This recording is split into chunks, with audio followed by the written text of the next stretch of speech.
BDS is Boycott, Divestment and Sanctions. It's a global campaign based on a Palestinian civil society call that came out in 2005, a year after the International Court of Justice ruling against Israel's wall in the occupied territories. Basically, it calls for boycotting, divesting from, and imposing sanctions on Israel until it ends its occupation of the 1967 territories, including the wall and the settlements and so on.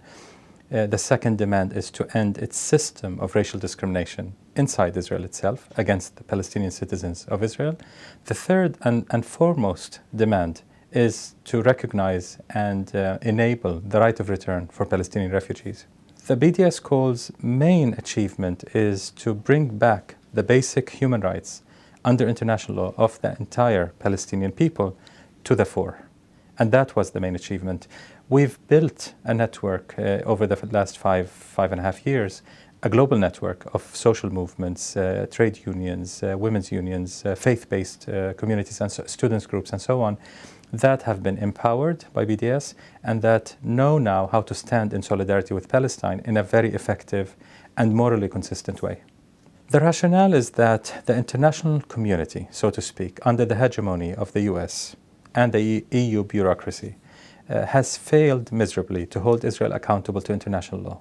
So they couldn't stop Israel from building the wall despite the court decision against it. They couldn't end the settlements. The US just vetoed its own position, which sees settlements as illegal and as an obstacle to peace. They just vetoed against that resolution at the UN Security Council. Luckily, Britain supported that resolution. So if the international community cannot even hold Israel to account to stop clearly 100% illegal settlements, we cannot expect that international community to bring us our rights, ending the occupation, ending apartheid in Israel, as well as the right of return. So we must go, as our South African comrades did in the past, in their fight against apartheid, to go to the international civil society, not governments, hoping that a grassroots movement would eventually pressure governments to do the right thing and impose sanctions on Israel. We're not singling out Israel.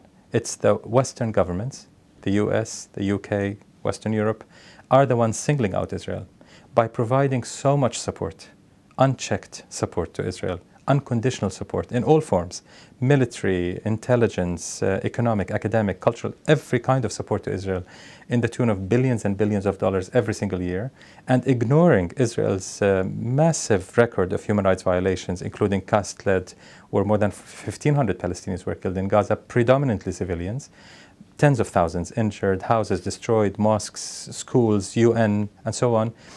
This level of impunity, while you're giving so much support, means that you're complicit. Western governments are complicit in maintaining Israel's regime of oppression. Therefore, there's a responsibility that comes with this. So they're singling out Israel, treating it as a state above the law of nations. We're not calling for any special treatment for Israel. We're calling for treating Israel just like any other country committing similar crimes and violating international law as persistently. In Israel, we have not seen any parts of governments amenable to reform.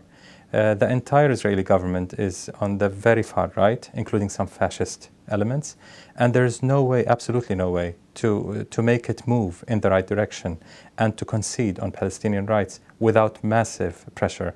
It was the same with South Africa. It was the same with many other regimes that were practicing and imposing oppression upon a people, or practicing apartheid or occupation or colonialism. You needed absolutely international solidarity to bring them to account. The accusation that BDS is anti-Semitic somehow is not just totally categorically false. It itself is an anti-Semitic statement because it assumes any attack on Israel is an attack against world Jewry. And this equates Jewish communities in the world with Israel, making them all monolithic, as if they all have one mind, one ideology, and that's a very anti-Semitic and dangerous statement to make. Within Israel itself, there's a boycott from within group, which is a number of Israeli academics, intellectuals, activists, students who have adopted the BDS call and are our partners inside Israel. They help us in many campaigns, convincing artists not to perform in Israel, convincing companies to pull out of Israel, and so on and so forth. So saying that BDS is anti-Semitic is the same as saying a statement, if you boycott Saudi Arabia, for example, that would be Islamophobic. A boycott against Saudi Arabia over its human rights record has nothing to do with Islamophobia. It's opposition to massive repression and massive violation of human rights and international law. And that's how it should be viewed in the Israeli case. We should not allow double standard and hypocrisy.